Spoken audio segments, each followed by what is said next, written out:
Great. So as Christine and Norm both said, over the summer, early this summer, a panel was convened to review a huge volume of simulation results produced by the broadband platform and try to develop a set of evaluation criteria with respect to PSA and in particular median PSA. Let's see, arrows, there we go. So the committee that was formed, where's the pointer? This one. That's actually recorded US. Should be Oh, there it is. Very good. Right. So the panel that was convened include Greg Baroza from Stanford, Steve Day from San Diego State, myself acting as chair, Christine Goulet from UCB, Tom Jordan, USC, Paul Spudich from USGS, and John Stewart from UCLA. And as we just heard, there are at this point, five participating models. Two of the models involved a deterministic summation of Green's functions. So one is the composite source model developed by John Anderson. The other is the UCSB model developed by Ralph Archuleta. And then we had one purely stochastic method, XSIM. And so XSIM is the, I guess, the sibling of SMSIM, extending to finite source representation. And then the last two models, GNP, Graves and Pitarka, and San Diego State, developed by Kim Olson, are referred to as hybrid approaches. And so that means that they also use a deterministic summation of Green's functions at lower frequencies, and then at higher frequencies, they utilize a stochastic model to better explain the higher frequency components. And what they have in common is the deterministic summation at the lower frequencies, but then they have different stochastic models. Okay, so the review process was quite involved. It began in June. In June 11th and 12th, we had a two-day workshop in which the modelers were preparing for a subsequent workshop that was held on June 26th, the formal review meeting. Some of the review committee did attend the June 11th and 12th meeting, and we had very fruitful, in-depth discussions of all of the methods. We learned quite a bit about the different approaches. On June 26th, the panel met, and each of the modelers presented their method, their self-evaluations, and then the panel asked questions of all of the modelers, trying to get a little bit more information about each of the approaches. Okay. So at our disposal, we had the simulation results provided by the broadband platform, Part A, which involved looking at spectral acceleration 5% damp for the 7 events that are directly compared to observations for a rock site condition. And we had goodness of fit plots, as Christine described, for single scenarios and averages that were provided by the broadband platform. So we had mean bias plots. These are simply the residual of the natural logarithm of the ground motion. We also have the distance dependence plots and the spatial dependence. Christine showed examples of that, and I'll very briefly show them again. We had goodness of fit values that are provided in terms of distance, period, and source type bins. One of the things that the panel recognized early on is that it's just a very large data set to try to get your head around. And when you're looking at those goodness of fit parameters, those bias plots, you visually can see whether methods are performing well, but we needed to break it down into more specific cases. So we broke it down into distance bins and also different period bins to try to get a little bit deeper understanding of how well the methods were fitting the data. We also developed additional metrics based on goodness of fit, in particular a distance metric. Part B was provided to the panel, and as described by Christine, plots were simulated for ground motions for MW 6.2, 6.6 strike slip and reverse slip cases. They considered both a Southern California and a Northern California velocity model.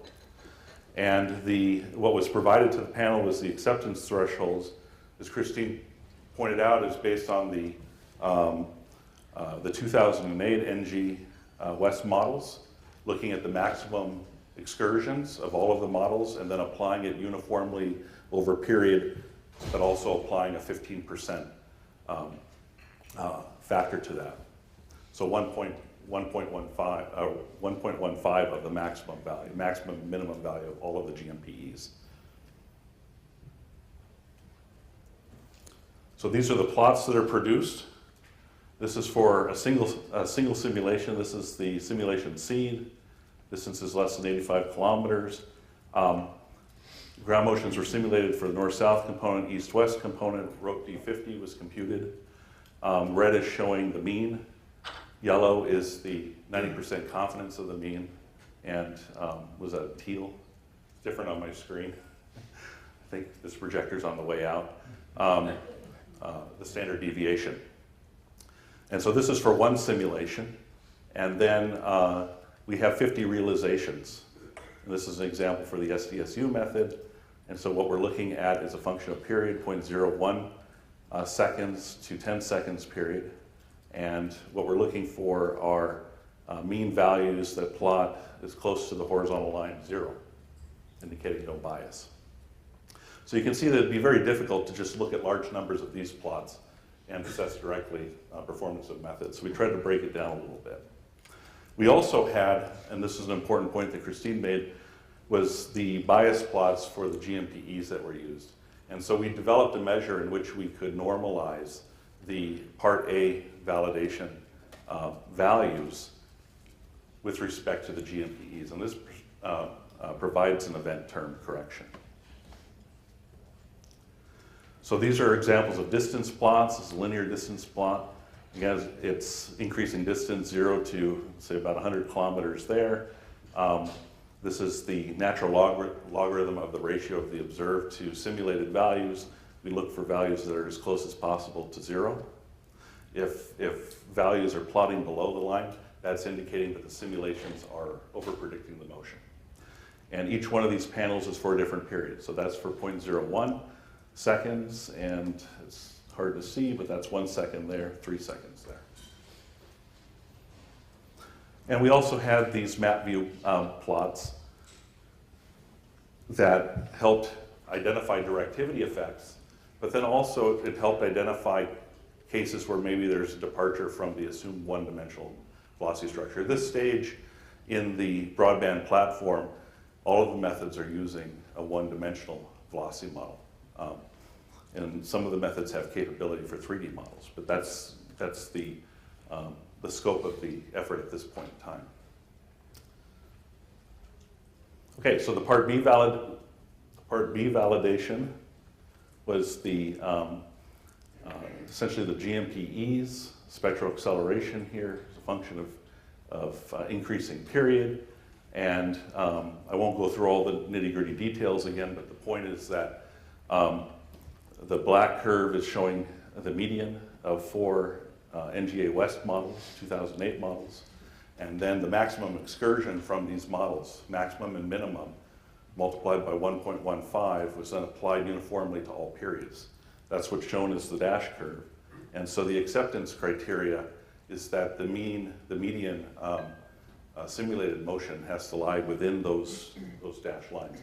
It's a little bit less than a factor of 3. The distance here is more than a factor of 2. Turns out it's pretty close to one of the threshold values that we used for our Part A validation that I'll be describing. So when we come back to Part A, we're looking at direct comparison of observed and simulated spectral acceleration for the specific events listed here. And we're looking at comparisons of mean bias, okay, so the residual, the natural log of the simulated ground motion to the observed. So we had to come up with 2 thresholds. We felt that a failure threshold was reasonably a factor of 2. So the simulation method should at least be able to explain observed ground motions to a factor of 2. Natural log space, factor of 2 is 0.69. So if the mean bias was larger than 0.69, then that would constitute a failure for that particular case. Thresholds of 0.5 and 0.35 are considered as passing criteria. Here it's a little bit, we have a choice on what to take. There's some meaning to the 0.35 at long periods. So at long periods, 0.35 corresponds to a tenth of a magnitude unit uncertainty. Okay, so at long periods, we're saying that the ground motion simulation should be good to within a tenth of a magnitude unit uncertainty.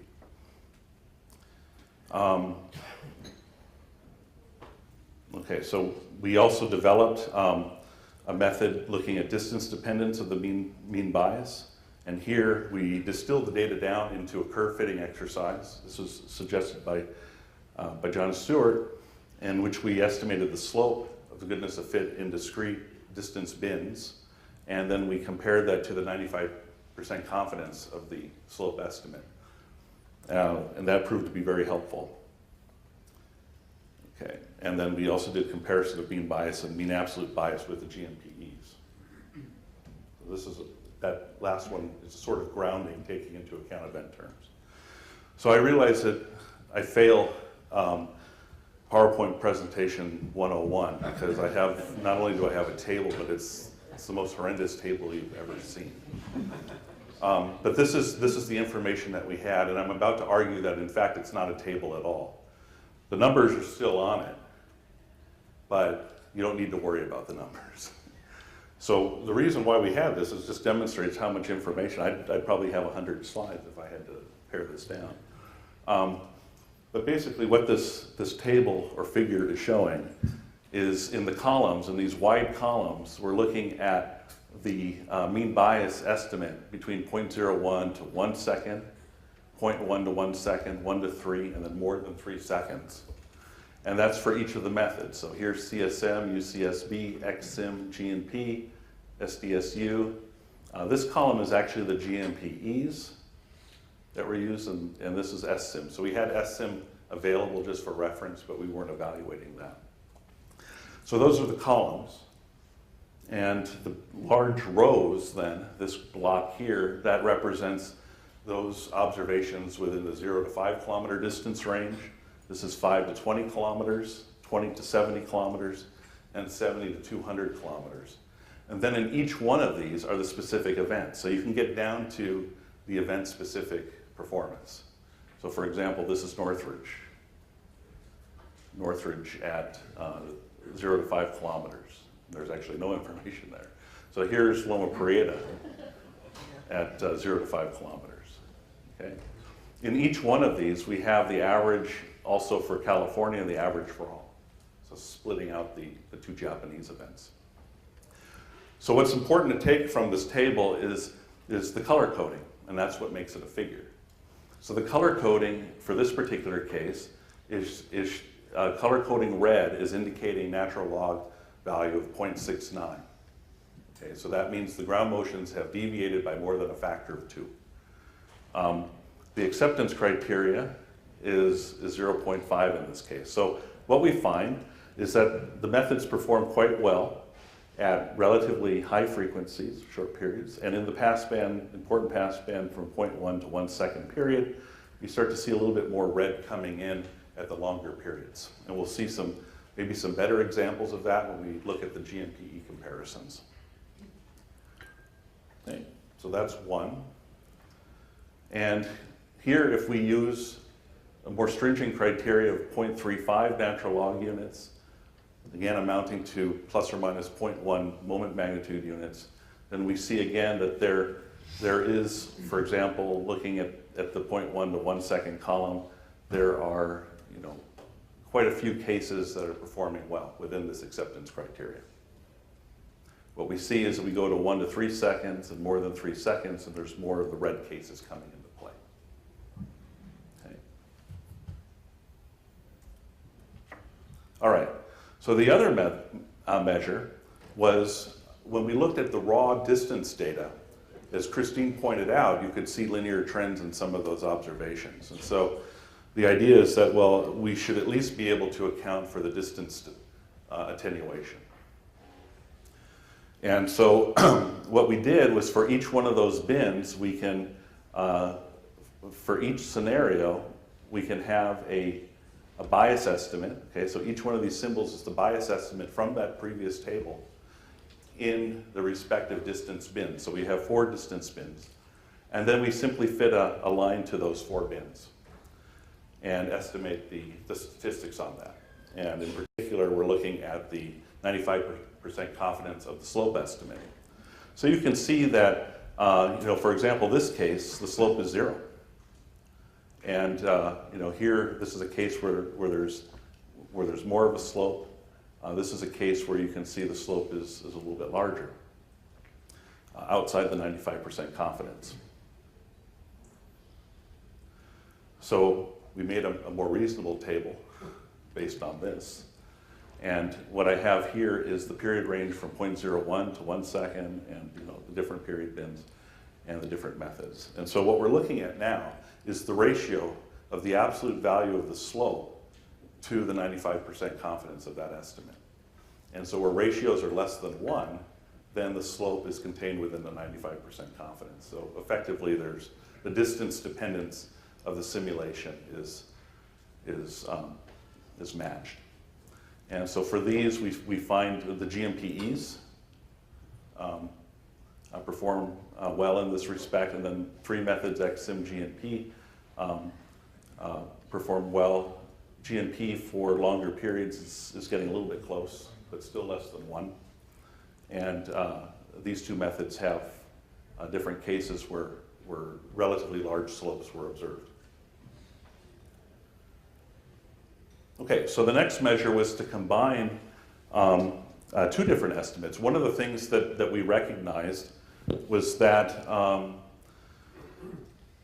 if you just looked at mean bias, if you had a curve that, let's say, started off here and then it drift over some period range of interest, and it is uniformly distributed on, say, the positive side or the negative side of this, that we would have a mean bias of 0. But there would be clearly a misfit. And so what was done to handle that was to consider both the absolute value of the means weighted against the mean of the absolute value. So if we take the absolute value of the bias and then we average across that, and there's a significant trend in the bias plot, then we would be able to capture that information. So we equally weighted each of these. So that's one case. I'm about to show you one of those tables again. The other case was then, once we had this combined measure, we also computed the same for the GMPEs and looked at that ratio. So that's essentially correcting for possible event terms for each of those specific scenarios. Okay, so when we do this, we have the same general layout and really the more or less same results. It's like a little bit worse. So this is for a threshold of 0.35. So there's specific cases here where maybe there's some slope to the bias plots. Okay, but we felt that the green and the white regions were relatively good. Again, red is not passing by this criteria. And this plot is showing the combined metric with respect to the GMPEs. And so what I've done is color-coded the columns for the GMPEs now, just to highlight them. And what we've done is we've taken this combined metric and we divide it by the GMPEs. And so actually where it's green, the mean bias is less than the GMPE estimate. Okay, so there's some improvement here. And it's looking pretty good in the center of each one of these columns.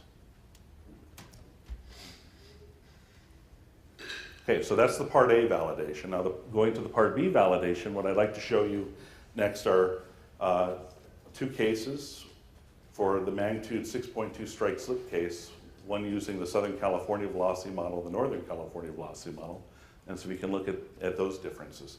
So here now we have panels for CSM, UCSB, XSIM, GNP, San Diego State, and SSIM just for reference. Okay, so we have our acceptance criteria, which are the dashed curves. And if I just toggle between the two, you can see the effect of velocity model. And just to point out again, for example, in the hybrid approaches, this is longer period up to about 1 hertz. That's going to be more or less controlled by the deterministic Green's functions. At periods less than that value, the various stochastic models come into play. But you can see that there is some slight variation, but for both of the velocity models, those 3 methods are within that criteria. If we look at CSM, for example, here you have curves that are within the acceptance criteria. Maybe a little bit, whoops, let's go back. Just touching outside here. You go to the Northern California model, it fits quite a bit better. If we look at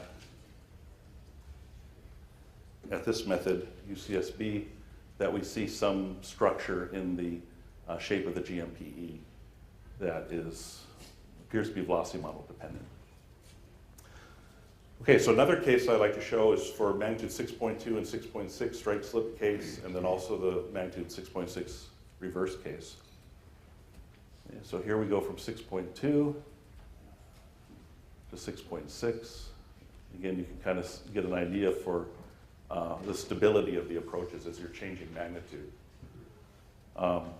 GMP in this case gets up towards the upper limits of the acceptance criteria, but is still acceptable. And we go to the reverse case. So you can see that there is some slight mechanism dependence, say for these 2 methods. For CSM, there's a fairly large mechanism dependence. Okay, so the last set of the Part B validation is comparing the moment magnitude 6.2 strike slip cases for distances of 20 and 50 kilometers. Distance performance. We'll make that same comparison for the 6.6 strike slip cases and 6.6 reverse slip cases. So here we have 6.2 at 20 kilometers, and we go to the 6.2 at 50. Okay, so the curves shift down systematically. We can see that there is some difference in the stability as a function of distance among the different models. And this is for the magnitude 6.6 case at 20 and 50. 50 looks a little bit better, perhaps. And the reverse faulting, 20, and again, 50. So those were the data that we had at our disposal. And I realized that in just 25 minutes or so, it's practically impossible to really, give you an in-depth analysis of this. But the panel did prepare a 30-page report that has 5 appendices. It was submitted on August 1st for review.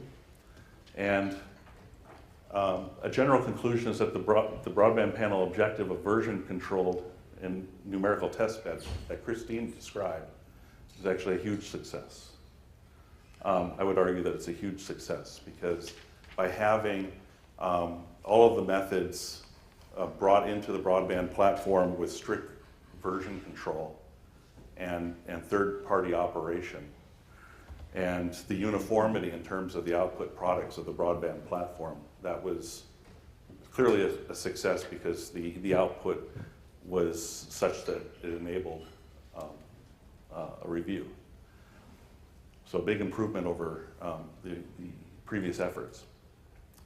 All of the currently implemented methods should continue to be refined and improved to provide a variety of options for users and to capture the epistemic uncertainty. And as Christine pointed out, for our project, we are locked in at version 13.6. And so we're going to move forward with that, but the broadband panel is continuing to do an analysis, and there will be future versions and more methods available. At this point in time, based on median PSA, 3 methods, XSIM, GNP, and San Diego State were found to be suitable. From the 0.01 to 3 second period passband, and over the distance range from 0 to 200 kilometers, with the caveat of within the validation magnitude range, which is moment magnitude 5.9 to 7.2. The methods are deemed suitable up to magnitude 8 for purposes of assessing relative effects of changes in source geometry. So these are the sorts of things that Katie talked about earlier about having complex ruptures or splay faulting. So looking at relative effects, the methods seem suitable for that. Also looking at source geometry rupture direction, hanging wall effects. But additional work is needed for absolute amplitudes. And at periods longer than 1 second, there is an increased bias. And I realize now that I actually neglected to point that out. So why don't I skip back quick just to point that out. You can see it here in this plot. So if we look at GMPE,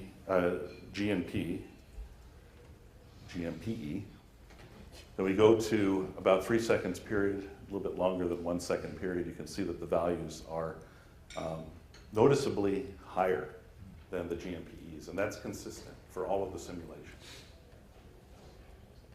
Okay, so that's something to look at in the future. Right.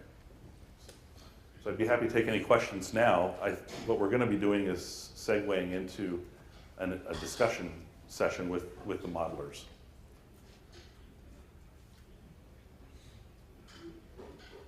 Yes, Katie. I got you.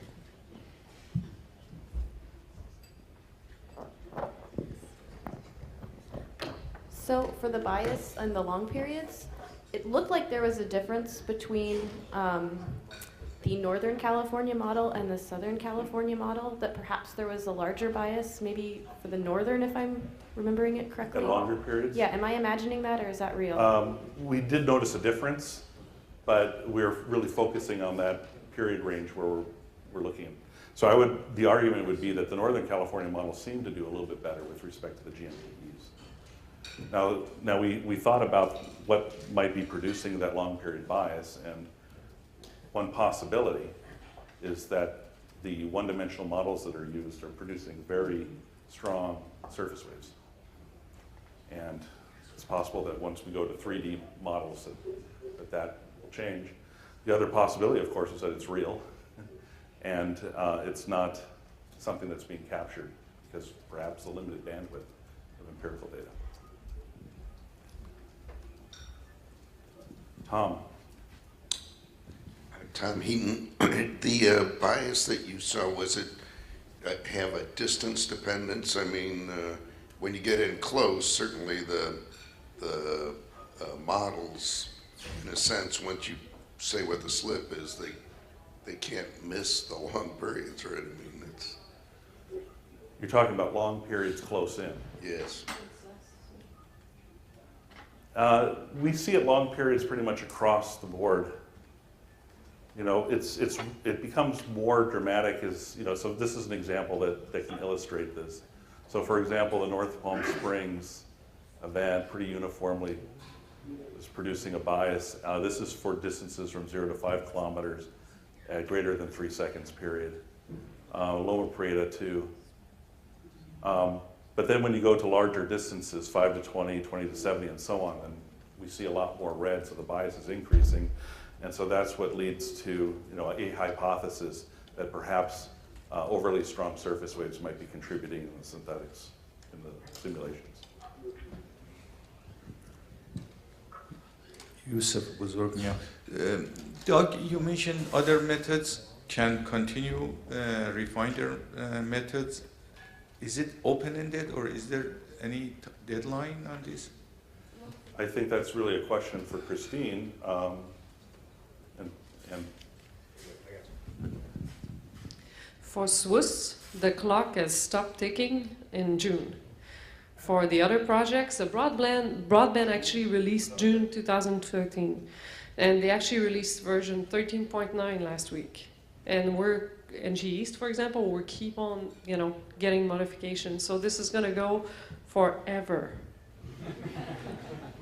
Is the short of the answer.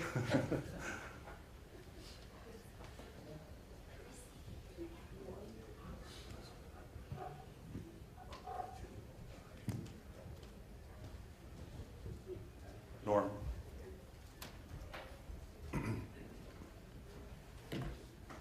So we're back to one. You speculated that the issue with the over-prediction at long periods was from surface waves. Is that right? Well, that's one possibility. Does this go away when people are using 3D velocity structure, or do we not know that? I don't think we know that yet. I think Arvin Tarkin may be addressing that later He's on. going to give us some talk. I'm not sure if he's gone through that detail or not, but this comes back to what should we be using out at these long periods where ideally you trust, we think that the theoretical models should be working, and that's really where they're missing. So do you guys have more of an explanation than But just... they're missing with respect to GMPEs at periods very close to where But you also did there's it limited data. when you compared it to data, right? It also missed. Which one would you like to see? Oh, yeah, right. So these are longer than 3 seconds. That's all data, right? That's with respect to data, yeah. So you can see that there are specific cases where, whoops.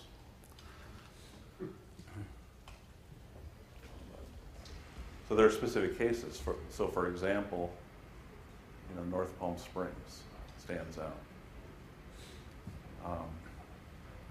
But it's That's at close distances. but there's Surface waves are going to start to become important at, this distance range 5 to 20.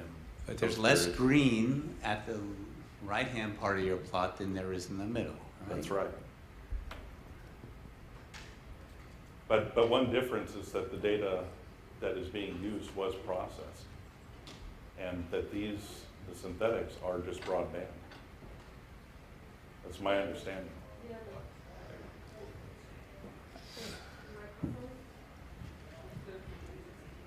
Yes, but we discarded the points that were beyond the processing.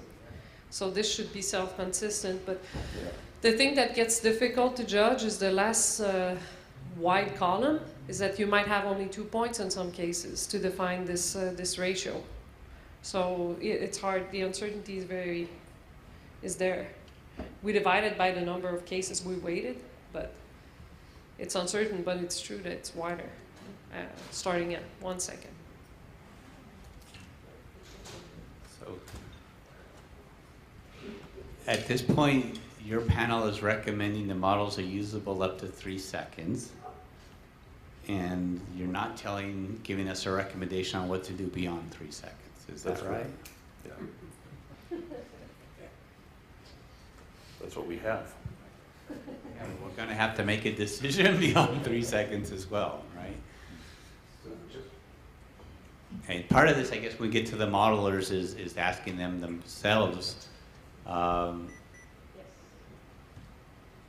do they advocate, using the models with a 1D structure beyond 3 seconds? I think that they pretty uniformly advocate for, For at least for doing the so. hybrid, the 2 hybrid methods, they're advocating for 3D. Up to But- 3 and not beyond 3? Well, we could ask them that Okay. question. Well, one comment there is we're having this whole discussion through magnitude, and all these long period models really are slip models. They say Right. we've got some amount of slip on a fault, and especially in close, what are the sizes of the long period motion in close? And there's not much way to get that part wrong, actually. I mean, in fact, that's where a lot of the slip models came from, inverting the same kinds of methodologies to figure out what No, slip was. So, That's right, but what we're doing, what we have here are random realizations, right? well, and there may be some tricky part there, but at the end of the day, since we're going all through magnitude in these probabilistic things, it points to an inherent weakness, which is magnitude tends to remove information from the system. You can have lots of different kinds of slip profiles with the same magnitude. Of course. Yeah. And what you really want to know is the slip on the fault, but that takes more information, and we just, in this business, just say, well, it's a magnitude 6.3 or something like that. And that removes information from the system, and it's probably related to things you're seeing here. So the effort is to, I mean, it's couched in terms of a moment magnitude, target moment magnitude. But there are 50 slip realizations to try to get that variability, to capture that. So on Norm's question, this is John Stewart from UCLA. On Norm's question about the, is the reason that the bias at long period is that from surface waves or something else? And can we connect it to the one-dimensional structure that was used in these calculations?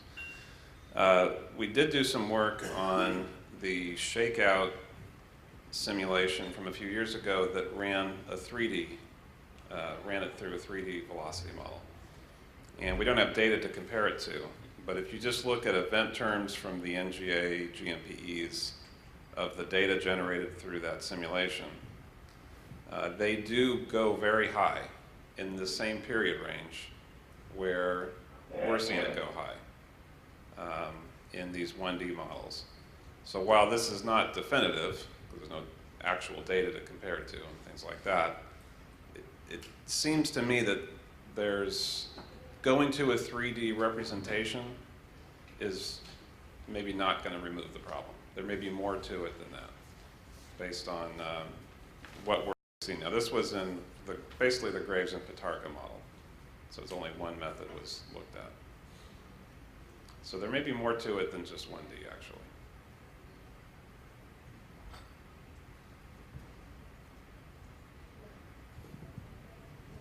One more? Christine Goulet to follow that up. So I think we're back to the question, what are you going to do with long periods? And even if you go to 3D, which we started with Arben Pitarka on specific scenarios, there's so much uncertainty in the models themselves, and how many 3D models are you going to run to figure out which one works for you? Right. So I think that for the short term this project has, you have to find a simpler solution. That's my big piece of wisdom here. 3D is not going to resolve this short term, I think.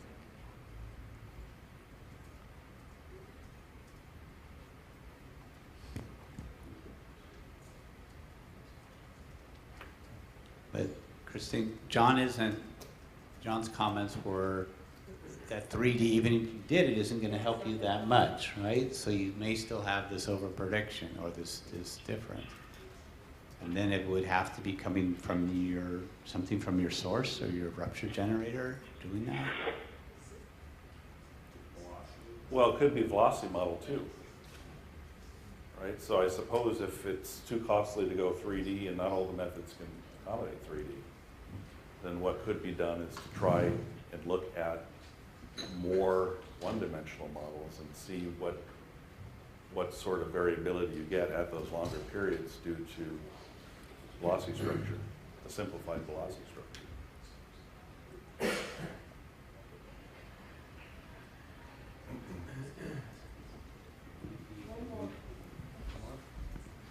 One more point we didn't really address, and we thought we would at some point, but we didn't see big issues, is we corrected the data, and if there's a bias in the side factors, that's going to show everywhere, right? So that's the thing we thought we would look at some point, not just for long periods, but we used an empirical model that might not be well constrained at long periods, although it should be linear, fairly easy to predict. But if there's a bias in that, the bias might come from that and not from the simulations themselves. Is there a plan to look into that? Is there I don't a know. way to assess that? Is there a plan to look into that? I'm looking at I Norm. think there needs to be, because Yeah. this is really, you're right, I mean, that could be a factor of 1.5 or more floating Yeah. around. And actually, the thing I didn't mention is that we used also for the long periods, we used the Chun-Young's basin effects on top of this model. And I kind of remove it, but when so I did multiple tests early on with different side factors, and you needed a big differences in side factors to effectively change those ratios. So, but I just want to make sure that it's something that could be contributing to this as well. That's a good point. I think we should, even if it ends up not making a big difference, we should update to So the, Rob, we should update to an NJ West 2 basin model. But Rob had a comment on the web. How does he talk? I think you can go ahead, Rob. Okay, can you hear me? Yes. Okay, so this is Robert Graves. I think what's happening here, and this is kind of just based on my experience, is that it is a combination of factors that are contributing at the longer periods. I think 3D is maybe one potential factor, but I also suspect force characterization is well. I think what leads to large, long period ground motions is situations where things tend to add up coherently. So that's coherence in terms of the velocity structure and surface waves, or coherence in terms of the source radiation. Both of those effects can come into play. The ruptures that we're generating, at long periods, there is a fair amount of coherence in the models, and they do have fairly strong directivity effects. The other factor, and I don't know how important this is, but the other factor that I think we need to consider for the source, our current models are just simple, single plane fault, really planar. And there's some heterogeneity in the actual structure, the surface of the fault, where it bends around and so forth. That's going to break down that coherence of radiation.